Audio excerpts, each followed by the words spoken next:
actuellement, moi, je pars du principe que le tool, il existe, oui ou non? Oui, il existe, ça va me coûter combien par mois? Je sais pas, 30 balles?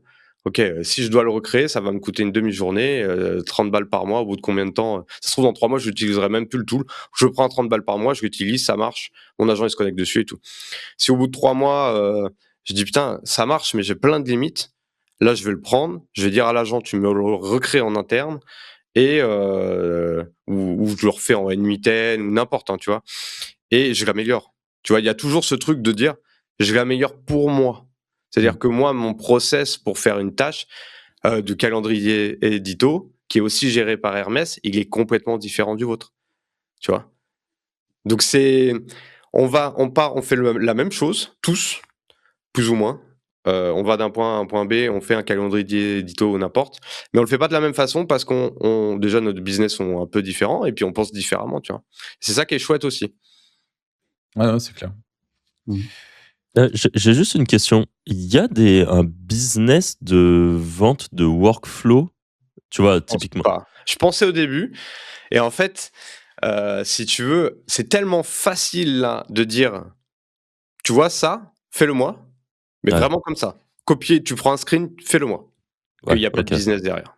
Ouais, ça Ouais. sert à rien. Ouais. Mais parce que, j'avais vu, tu sais, en fait, par exemple, depuis tout à l'heure, tu dis, j'ai mon, Hermès qui chapeaute et puis en dessous, il y a l'équipe. Donc, il y a le spécialiste du copywriting, le Ouais, spécialiste du SEO et tout. Eux, la plupart du temps, tu me diras si je me trompe, mais il y a des skills qui leur sont implémentés. Donc, par oui, exemple, ton, SEO et ben, en fait, il a des skills spécialistes du SEO qui font qu'il est bon en SEO et puis, à côté, le copywriter, ça va être pareil. Les skills, du coup, tu as la capacité soit de créer tes propres skills, mais je sais par contre qu'il y a des marketplaces de skills ouais, dans lequel, par exemple, eh bien, tu peux acheter. Alors il y en a des gratuits, il y en a des payants, c'est ça? tout est gratuit. Tout est gratuit? Ah ouais, il y en a aucun qui sont, parce que je sais qu'il y a des marketplaces et du coup, je me disais, tu vois, à quel point ça peut être pareil, un business, là, je parlais du business du workflow, mais à quel point ça peut être un business, la création de skills, tu vois? Et des gens qui feraient que des skills en boucle, pour avoir, le skills du meilleur SEO, le skills du meilleur designer, le skills du meilleur, copywriter et ainsi de suite. Alors, je pense que le skills en lui-même, ça va être compliqué de le monétiser parce que, faut plus le voir comme une compétence précise ou l'utilisation d'un outil, tu vois? OK. Par contre, là où il y a peut-être une monétisation à faire et à explorer, c'est de dire, bah, j'ai un agent complet qui gère mon édition de site, en France, avec toutes les plateformes, connecté à une Mmh. boîte Gmail, connecté à des WordPress tu lui donnes accès au SSH du serveur, il gère tout seul et il est de A à Z, tu prends cet agent-là avec tous ses fichiers, tu remplis les connexions qu'il a besoin d'avoir, tu le déploies, il marche. Ouais, OK. Là, tu vois, c'est-à-dire qu'il y a quelqu'un en amont qui a fait tout le boulot de recherche, de workflow, de template, d'étapes et tout. Heu, Là, ouais. Par contre, ça serait un peu, aussi touchy parce que tu peux mettre des grosses backdoors dedans. Bon, Hermès, il va tout de suite te bloquer, mais OpenClaw, non. Enfin, Ouais et il me semble qu'il y a eu un peu des dramas, par rapport à ça d'ailleurs, ouais, au de début, OpenClaw, c'était une c'était un passoire de chez gruyère, hein. c'est même Ouais, plus une ouais. passoire, quoi. C'est-à-dire que tu avais des skills que tu trouvais tu vois, typiquement sur, OpenClaw, tu as accès à des skills. Jamais, jamais de la vie, j'ai installé un skills De quelqu'un des d'autre? hubs. Je Ah les ai ouais? toujours réécrits. Hermès, nativement, est fait il se connecte au même hub qu'OpenClaw. Il va les regarder, il les audite automatiquement, c'est Ah ouais. auto et il les réécrit pour lui automatiquement. OK. Moi, Tu j'ai as vu des rien gens qui besoin de se lui sont dire, fait, c'est normal, c'est j'ai vrai c'est vraiment ouf. j'ai jamais su si c'était, 100 vrai ou pas, mais j'ai vu des gens qui utilisaient des OpenClaw et qui se faisaient siphonner leur wallet, crypto et des trucs comme Ouais, ça. ouais, Ouais, donc j'étais: parce «Ah que OK». tu as des skills avec des grosses backdoors. Ouais. Enfin, maintenant, ils ont été nettoyés, épurés, flagués, Ouais, ouais, mais mais tu au peux début, toujours en avoir, en fait, hein. ça a été abusé, hein. Il y a toujours des malins, hein. Il y a toujours des gens qui sont plus malins que les autres, donc mais ouais, je pense que la monétisation peut-être d'agents complets ou d'un workflow, complet, ça peut être un truc. Ça me semble un peu, ouais, je sais pas, à voir, à tester, à Bah, tester. c'est les prémices, peut-être ça serait assez moyen aujourd'hui, mais c'est peut-être quelque chose qui va apparaître dans les années à venir quand tout sera un peu plus stabilisé, peut-être, si ça se stabilise à un moment parce que, Bah, là, sur, si tu peux comparer ça et peut-être ça peut te donner des idées. Sur N8N, moi je l'ai déjà vendu, tu vois, une sorte de mon Wise Wand à Ouais, plusieurs personnes. Donc j'en ai ouais, créé un pour ok, moi. J'ai utilisé pendant 2 ans et ouais, il y a des gens qui me l'ont acheté et je l'ai mis chez eux. Par ok. contre, à chaque fois que je le mettais chez eux, c'était pas une version brute, ça a toujours été réadapté avec, eux, ils aiment pas ce LLM, cette façon de faire et ils en veulent un autre.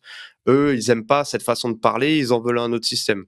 Ouais, Tu ok. vois, C'est donc un ça, custom quand même à chaque fois. c'est custom à chaque fois, ouais. Ouais. Ouais, ouais. T'as une base de 80% du taf C'est qui ça, est mais déjà c'est faite et 20% exactement qui ça. sont customisés. Ouais, ok. Ouais, ouais.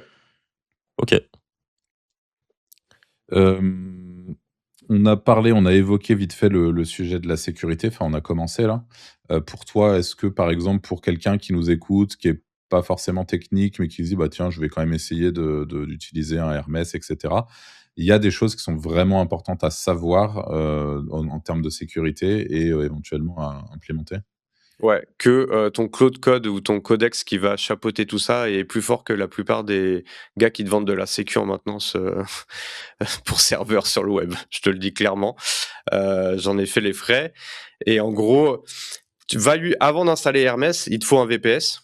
Enfin, tu peux partir le plus simple, tu prends un VPS et va parler à ton agent en disant: «Bah, OK, je vais acheter un VPS chez, n'importe qui, OVH, chez Sner, n'importe. Hem, qu'est-ce que je dois faire pour pouvoir installer Hermès?» Et tu lui envoies la doc de Hermès. En fait, dans la doc de Hermès, il va avoir toutes les infos de sécurité et ton agent va tout te préparer correctement.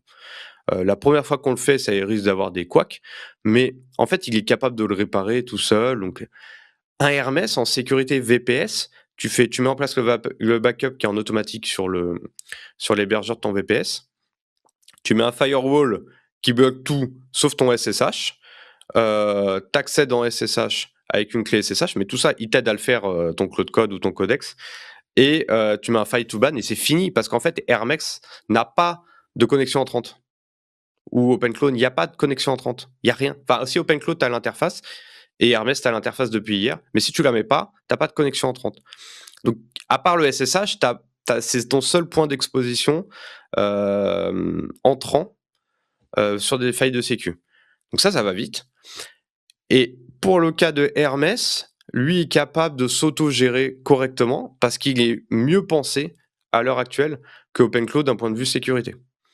OpenClaw évolue à chaque mise à jour en point de vue sécu, mais mon OpenClaw est sous Docker et du coup OpenClaw n'a pas accès au VPS. J'avais démarré comme ça Hermès sous Docker pour pas qu'il ait accès au VPS. Quand j'ai compris comment fonctionnait Hermès, j'ai dit vas-y, on dégage Docker, on le met, il a accès à tout le VPS et c'est beaucoup plus simple à gérer parce que tu lui dis update, fais la sécu et tout, fais l'audit et tout, il a accès à tout. Voilà. Ok, top. Combien alors ça aussi, c'est une question que je me pose, depuis le départ. J'ai eu la sensation quand j'utilisais OpenClaw et que je commençais à mettre des sous-couches d'agents, enfin qu'il y avait vraiment l'agent principal et les sous-agents. Je me posais la question et j'avais la sensation que j'étais quand même assez limité sur le nombre d'agents que je pouvais avoir en dessous et surtout quand certains agents faisaient des tâches un peu longues, si ça se superposait avec la tâche d'un autre agent, c'était le bordel, comme pas Ça, c'est possible. OpenClaw, ça. C'est un Ouais, gros OK. problème d'OpenClaw, ça. Ouais. Ouais, bon, et ça, c'est ça avec Hermès, j'aurais pas le souci, quoi. Non. Donc ça veut dire que tu peux avoir 25 agents sur le même VPS, et Ça va te prendre du CPU, de la RAM, hein. Faut juste que tu augmentes ton CPU, de la RAM et c'est tout, hein. OK, magnifique. T'as un Mais intérêt à avoir plusieurs VPS avec plusieurs teams qui sont séparés pour je sais pas, pour de la pareil, sécurité ou pour éviter que s'il se passe alors quelque chose. ouais, pour cloisonner, pour de la sécu, il y en a qui font ça et Hermès, ils ont de la doc là-dessus aussi en disant: «Bah, tu peux cloisonner, mais tu peux quand même les ramener tous sur, ton Telegram avec un groupe et tout». Je me suis posé la question de est-ce que nous là, en tant que solopreneurs, enfin éditeurs et tout, est-ce qu'on en a besoin de ça? Tu vois? À quel moment tu as besoin que tout soit cloisonné? Genre si tu as, plusieurs boîtes qui sont complètement différentes, tu vois? Mais vraiment des grosses boîtes et tout. Ouais, peut-être. Parce que si tu en vends une déjà, peux vendre le RMS avec. Oui, c'est vrai. Que là, si je vends un site web d'édition de site, je vais pas lui vendre la partie, l'agent qui le gérait, quoi. Le mec, il se démerde, il crée lui-même son Hermès. Mais, tu vois, je pense que c'est ça. Hem, si tu fais des trucs un peu touchy, tu vois, un peu chelou, un peu border et tout, bah ouais, mets-le à côté, on sait jamais ce qui peut arriver. Ouais. Heu, mais, sinon, Moi, je pense que tu mets tout sur un. Il faut simplifier la vie. En fait, tu peux tellement tout complexifier avec ce genre d'outils qu'il faut dire, ouais, est-ce que j'en ai besoin? Oui, non. Non. Ouais, ok. Est-ce que, là, c'est une question un peu, ouais, un peu, je sais pas, c'est une question peut-être un peu polémique pour faire jaser, mais est-ce que pour toi, dans 12 mois, un éditeur de site qui n'a pas, un OpenSclow ou un Hermès, pourra toujours être compétitif face à ceux qui l'utilisent? Non, impossible. Mais même maintenant. Même quelqu'un qui utilise Claude Code pour chapeauter son business d'édition va aller beaucoup plus vite. Rien que pour traiter de la data et pour en fait filtrer toute la data. Que ça